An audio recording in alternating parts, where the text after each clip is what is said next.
Here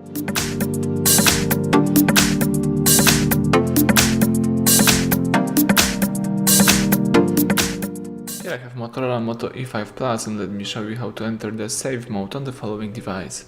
So at the very beginning, let's start by pressing the power key. Here let's hold down on power off.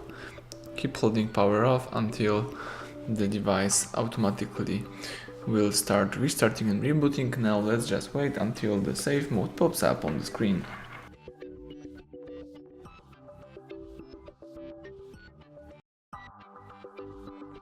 Alright, as you can see, the save mode is right here, so you can unlock the device and start using your device in a save mode. It could be really useful because here you can check out how your device works without the third-party apps. And if you would like to quit this mode, let's just simply press power key, choose here restart and wait a few seconds until you will be able to use your device in a normal way.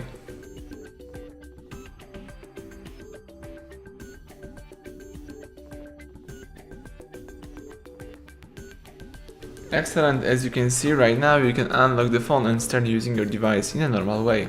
So thank you for watching, please subscribe our channel, leave thumbs up under the video.